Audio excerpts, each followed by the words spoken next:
Professeur Didier Raoult, que constatez-vous dans l'évolution récente de l'épidémie de coronavirus à Marseille? On voit que le nombre de cas est en train de s'effondrer à une vitesse étonnante, sans que nous, on ait changé nos paramètres de mesure, puisque nous utilisons les mêmes depuis le tout début, c'est-à-dire depuis janvier. Donc, depuis janvier, on teste de la même manière, on rend les résultats positifs avec le même niveau, c'est-à-dire le 35 CT. Et donc on voit sur ce premier travail que le pic a été atteint vers la fin du mois d'octobre, et que depuis ça n'arrête pas de descendre, et qu'on est passé du pic de cet épisode épidémique dans les gens qui venaient directement à l'IHU se faire détecter, de 219 à 26. Donc il y en a 10 fois moins maintenant, et la pente est en train de diminuer d'une manière absolument spectaculaire. Ceci se voit aussi si on est sur une plus grande échelle, c'est-à-dire là on teste à peu près 1500 personnes par jour. Là c'est tous les prélèvements qu'on nous envoie des hôpitaux, de l'extérieur, etc. On voit que c'est exactement la même tendance, et on voit que ceci se traduit avec un tout petit délai, ce qui est normal, dans le nombre d'hospitalisations qui décroît de manière très significative.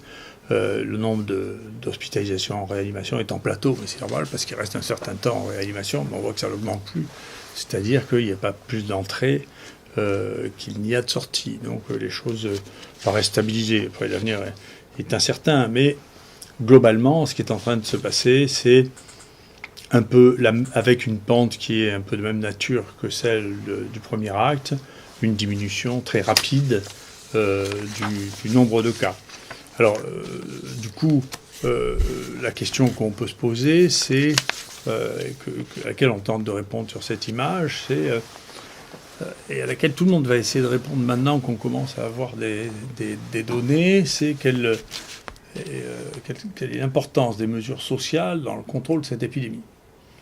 Et là, vous voyez, on a représenté sous une autre forme l'épidémie telle qu'on l'a mesurée, nous, à Marseille, avec tous les patients de l'hôpital universitaire, pas que ceux de l'IHU, de l'hôpital universitaire. Et ce que l'on voit, c'est qu'en réalité, la fermeture des restaurants est arrivée au moment où la pente de la première scène du deuxième acte était en train de diminuer de manière spectaculaire, et qu'au contraire, elle a remonté avec la fermeture des restaurants. Donc on ne peut pas en conclure que les fermetures de restaurants ont aidé à contrôler la première partie, et le confinement, lui, en revanche, est arrivé aussi au début de la chute brutale du nombre de cas, et ceci avait été anticipé par les dosages que font les pompiers dans les égouts, qui mesurent avec un peu d'avance sur nous, il faut dire la réalité, les augmentations et les descentes. Ils avaient pu voir l'augmentation avant qu'on la voie nous, ils ont pu voir la descente avant qu'on la voie nous. Et donc on ne peut pas voir sur ces données d'effet des mesures sociales contraignantes sur l'évolution de l'épidémie, qui a donc d'autres raisons pour évoluer que celle-là. Alors, ceci est confirmé, il y a deux très jolis travaux qui sont à voir et à lire. L'un qui a été fait par Jean-François Toussaint dans Frontiers, et qui montre, vous voyez sur cette carte, quels sont les effets qui sont associés à une augmentation importante de la mortalité de la population, et quels sont les effets qui sont protecteurs. Alors, ce n'est pas une surprise pour nous depuis qu'on commence à y réfléchir.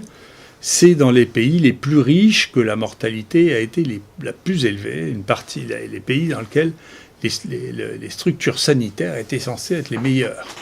Alors, bien sûr, il y a des cofacteurs, l'obésité, les problèmes d'une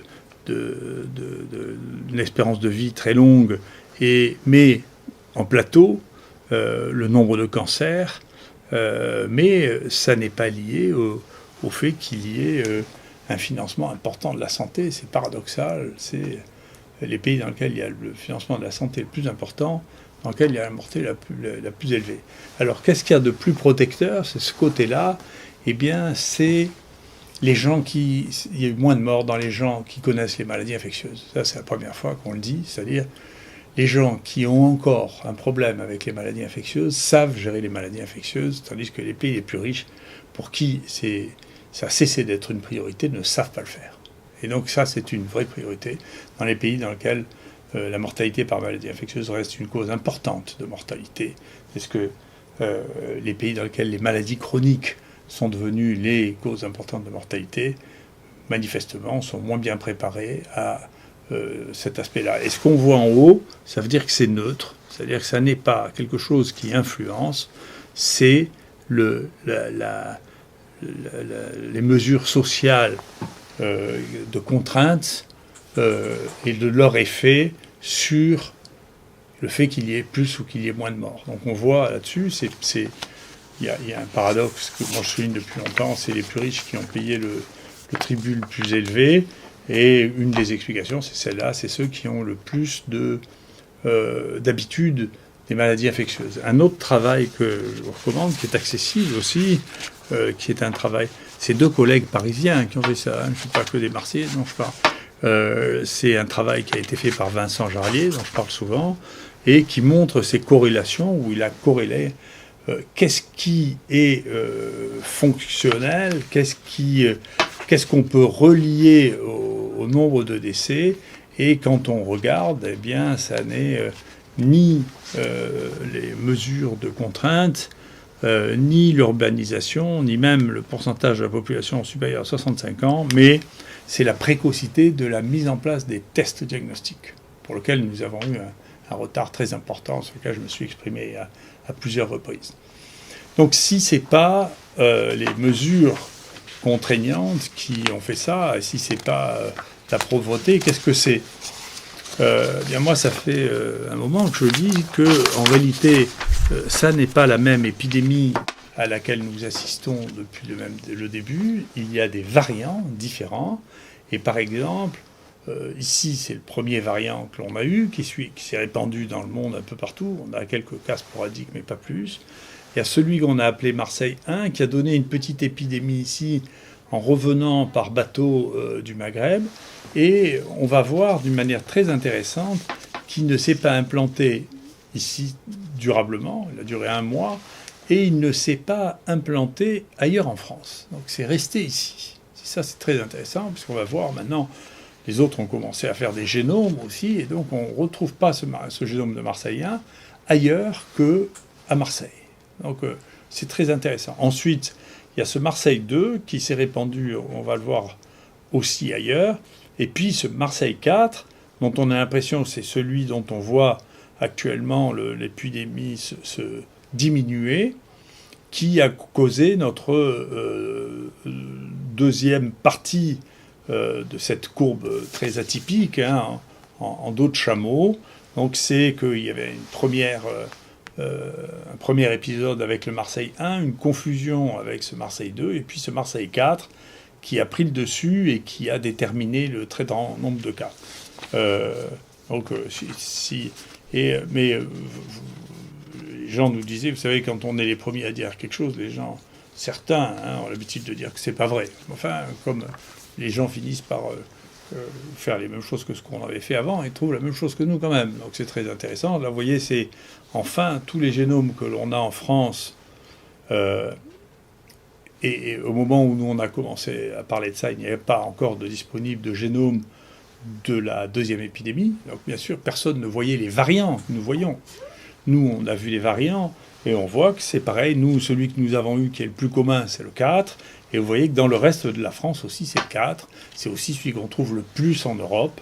Et vous voyez, c'est celui qui s'est le plus répandu, dont on a l'impression qu'il est actuellement en fin d'évolution.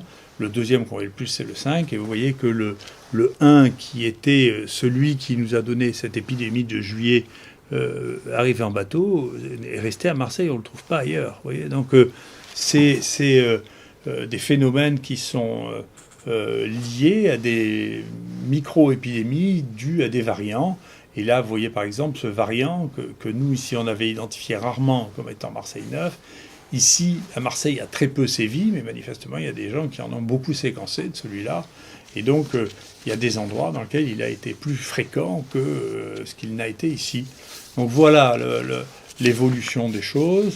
Je pense que comme on a maintenant plusieurs cas de patients qui ont fait une première infection avec ce premier variant du premier acte et qui ont fait une infection avec ce deuxième, avec le Barséka, du deuxième acte, je pense que les gens vont être lucides sur le fait qu'il existe des variants distincts, et qu'on peut faire une infection avec un deuxième virus très proche, qu'on appelle aussi le Covid-19.